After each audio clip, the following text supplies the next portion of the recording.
Welcome back to the show, everybody. Check out these headlines we have for you here. ETHgate, the secret disclosed. It just keeps getting bigger because the truth's not on their side. Crypto owners banned from working on U.S. government policy. We're going to get into that. FDIC, Voyager bankruptcy, Visa, Amex, we got you. UK sweeping regs for stable coins. We got this for you, too. John Deaton may sue the SEC on another matter. We're going to talk about that. Jeremy Hogan tells us what the Ripple SEC case is all about, and you're going to want every bit of it. As the SEC files one big motion, we'll tell you why and what for. Somebody roll that beautiful intro.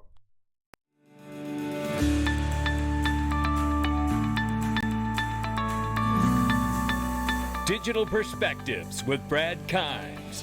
Come on in.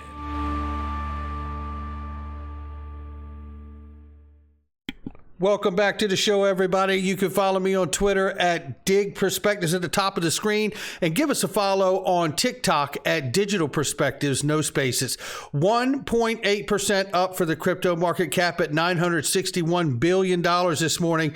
Good morning. It's July 7th, 2022. 20,400 plus for Bitcoin, 1,100 plus for Ethereum. Right now, XRP still holding the number 7 spot at 32 cents. Cardano is at 46 cents this morning. Shout out to Charles Hoskinson. 32 cents on the bottom, 34 cents on the top. We're going to take a look at it, ladies and gentlemen. Take a look at this. Right now, we're hearing people say, technical analysts around the space, if we can get above and hold above 33 cents, we can look for continuation, possibly even 43 cents.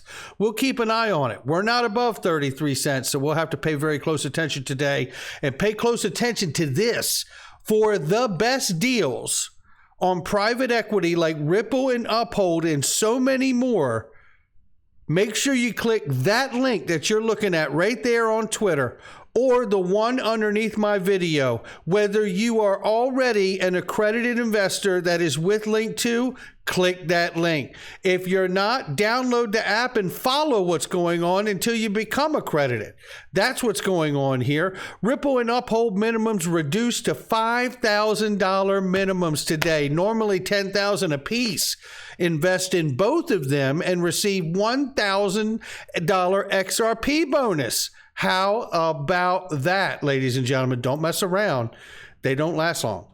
All right, this just happening right here. Breaking: Boris Johnson resigns as the UK Prime Minister. I'm not well versed on British politics, full disclosure, so I hope it doesn't come off as insensitive to the people in the country. But what does this mean for crypto regulation in the UK? Because we've heard so much about it, and we're going to hear some more in just a second. But most of the replies in this, and I appreciate every single one of you that replied, said, don't worry, we're going to stay the course when it comes to crypto. I said, thank you very much to all of them. U.S. federal government employees who own as little as $100 in crypto are now banned from working on policy or regulation concerning digital assets. Uh-oh, here's my first knee-jerk question. What happens to the Senator Loomis bill? She owns Bitcoin. Let's start there. We don't know the answer, but according to this, it says she's not allowed to work on it no more. As a result, an employee who holds any amount of cryptocurrency or stablecoin may not participate in a particular matter if the employee knows that particular matter could have a direct and predictable effect on the value of their cryptocurrency or stablecoins, unless they divest is the term you want to hear. And we will be putting that to Twitter as soon as this video's over, is Cynthia Loomis will be divesting her positions in cryptocurrencies and stable coins. Let's find out what's going on there. Now, this just in from Christian Carlo reacting to that news says, next, people who hold stocks cannot work on U.S. economic policy or use electricity, can't work on U.S. energy policy, or eat food, cannot work on U.S. agriculture policy. Obviously, hashtag sarcasm. I'll throw that in there for you, Chris. I totally get it. And wouldn't a blind trust solve all of these issues? And by the way, I just throw it in there for fun. And eliminating the ability to be a career politician, which is a schmuck. right? So I think Chris has got it here. I think Chris is pointing out the obvious, that this is not a solution make on how to move forward, because it stems into everything. It becomes a slippery slope that you can't recover from. But I do believe that if you limit term limits to any politician in every different, whether it's House of Representatives to the Senate to the president, yada, yada, yada, you can't be a career politician, then to me, that solves a lot of the issues right there, because whether they're invested in it or not, they're not going to be there long enough to see the benefits, right? So the other portion to that, the other side to that for me is that if you're forced to put your investments in a blind trust, then you're not aware of where that money has been invested for you in that blind trust. And then once you're done serving in politics, the portfolio can be turned back over to you, and then you can do what you want. FDIC insurance does not protect against the failure of Voyager Digital, any act or omission of Voyager or its employees, or the loss of value of cryptocurrency or other assets. I feel horrible watching things like this unfold, but this is the price we're all paying for being in this space early. And I have to say, as great as this price may be on the front end, I don't know if it's greater. I certainly don't believe, actually, that it's greater than the price we'd pay if we tried to get in after this space has real clarity. In June, Visa and Amex both launched cryptocurrency reward cards. What do you think's coming? Well, we may be in a dip. We may be in price suppression. We may be in, a better way to say it, a watershed moment for crypto. But I tell you this, when I see something like this, it tells me where we're coming out on the other side of it, or they wouldn't be doing any of it. The UK and the HM Treasury, Her Majesty Treasury, will introduce a sweep of stablecoin legislation before the summer break, says John Cunliffe, Deputy Governor of the Bank of England, said at a conference. I tell you, this is important because we know that we've seen the EU just pass legislation for crypto and stable coins. If the UK follows suit, which has been a leader in this area when it comes to crypto clarity, this would be hugely promising to me, because I think, that the US would be not too far behind. We'll keep an eye on it. And to add to that notion, the talks to allow digital currencies to exist in the U.S. economy are underway right now. The suggestion is to achieve this by linking cryptocurrencies to the U.S. dollar. This contemplation took place on Tuesday at a meeting held by the U.S. Fed. It's coming, ladies and gentlemen. However slow it may feel, it is coming. And it is really promising to me that it is coming, and it is on its way, right? And I have said for many, many, many, many years now on the channel, many years on this channel, that it really comes down to the on and off ramps, which is how they track you getting in and out of this digital realm. That's what we're discussing here. That's what the U.S. Fed was discussing on Tuesday. And that, to me, is hugely promising to where we're going. Now, let's shift gears very quickly here to ETHgate and what's going on. Remember, as ETHgate was exposed, and first of all, let's understand this. Shout out to Digital Asset Investor, who really broke all of this open. And then obviously myself and so many others have done so much to contribute to that. This is why we're looking at this article right now. Okay, the secret disclosed. JPMorgan, owns critical Ethereum infrastructure. And yes, they do. And they never thought for a second that it would be found out. But remember, there was a group of people that were former employees that decided to sue over a deal that it got done, because Consensus is a software development company that was founded by Joseph Lubin after co-founding Ethereum.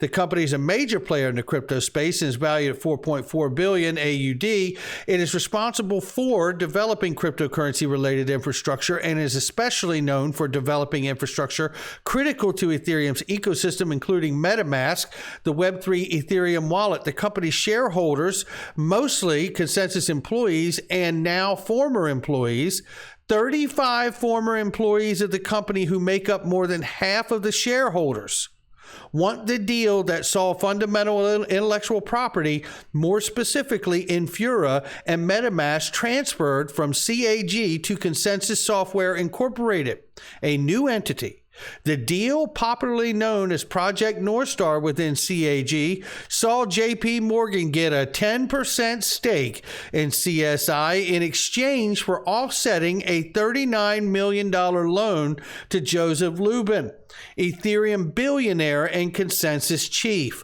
According to the employees, the transfer of the intellectual property from CAG to CSI was done illegally, as the shareholders were not informed about it.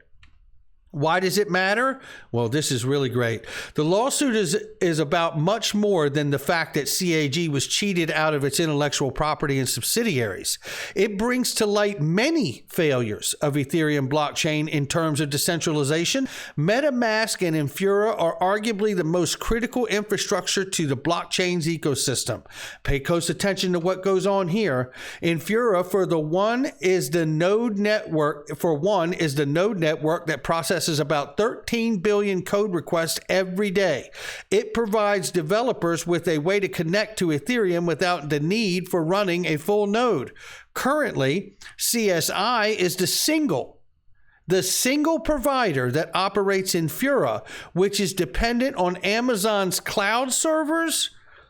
This makes Ethereum vulnerable to a single point of failure. Now that JPMorgan owns a significant stake of this infrastructure, they basically own Ethereum. JPMorgan's move to get a slice of Ethereum is a reflection of the desire by many financial institutions to get into crypto space. However, this could be counterproductive for Ethereum, as it contradicts the whole philosophy behind the establishment of digital currencies decentralization. It means major infrastructure that is critical for the Ethereum ecosystem is in the hands of a single entity. How about that? That's a problem, ladies and gentlemen. We've been pounding the ground about it. And you know what? JPMorgan's normal business approach and practices seem to be to manipulate different areas of investing. JPMorgan, if you remember, fined $1.26 billion for manipulating precious metals and U.S. Treasury market. There it is right there. This has got to be stopped. This really has got to be stopped. I hope that as we move and get clarity, we get something done about the manipulation and the lack of decentralization that everyone's claiming that Ethereum has. Did you forget about this? This is a company doing it the right way. They're called Ripple. And they have a partner called the Clearing House, which works with Wells Fargo. Because I forgot about this not too long ago. There's so much going on in the space, but this is a nice reminder.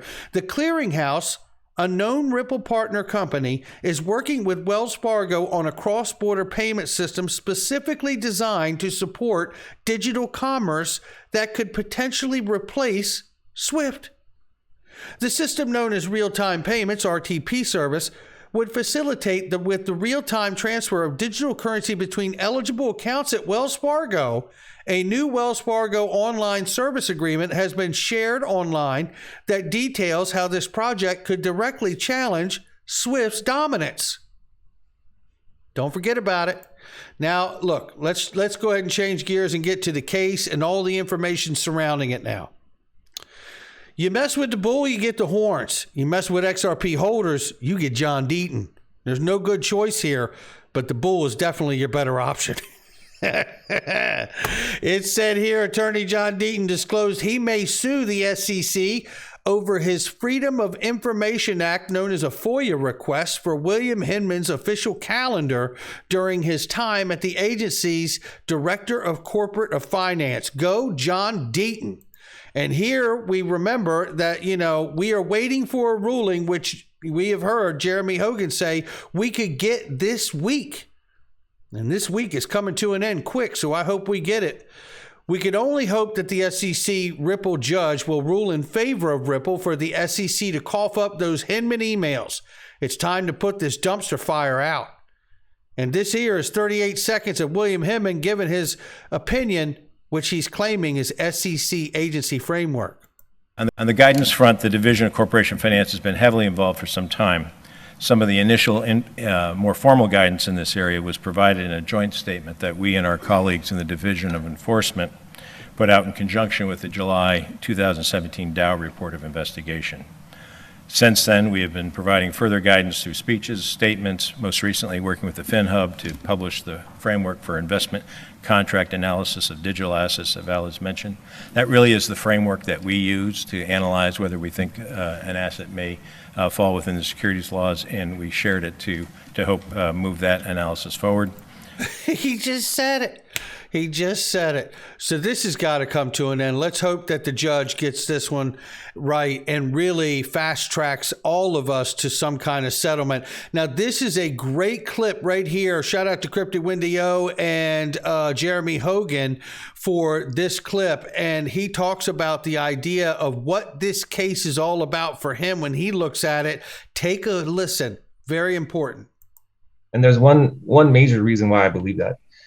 Ripple wants to do an IPO, and they've said that publicly, and they've said as soon as this lawsuit is over, they're going to do an IPO. Now, if they're going to do an IPO, what do they have to do? They have to register with the SEC anyway, right? I mean, that's the whole purpose of it. They're going to become a publicly traded company. Now, if you were to tell me that they weren't going to IPO, I would be like, well, maybe they're going to take it all the way to the end. But if they have to register anyway, this just becomes a matter of money. You could argue that whether XRP is a security or not is going to be an issue, and they might move forward on that issue alone. But it doesn't make any sense to me if it's just a matter of money to not work out a number with the SEC where the SEC can claim victory and say, look, we got $100 million from them, and they admitted that they did some things wrong 5 years ago, and then clear the way for their IPO because they're going to have to register anyway. So this is not an issue of they don't want to register with the SEC. It's just really become an issue of money for me. And that issue is much easier to resolve in litigation than other issues like registration and those type of things. Now I tell you, we're seeing the two legal analysts, Jeremy Hogan here and John Deaton, align. It's better. I've heard John Deaton say it a bunch too. It's better for the SEC to take a win of a huge fine and claim victory, even if Ripple gets to go through the gate and move forward, which obviously I believe they will. And I think everyone else does too. So what would that amount of money be? I have no idea. But I tell you this, there is now a new filing that's taken place known as an omnibus, which is one big motion. Shout out to James K. Filan here for everything he does as well. The SEC has sought permission to file this one big motion to exclude or limit expert testimony up to 120 pages long. The Ripple defendants do not object, provided that they will be allowed the same page limit for the response in opposition. And here is this for you to see right here. And it basically says the same thing. I'm not going to read it to you. But again, shout out to all the legal analysts that keep us up to date on this. We'd all be lost in the sauce without them. And I appreciate each and every one of them and each and every one of you. Make sure you check out all the links underneath the video. Make sure you leave a comment, and I'll catch all of you on the next one.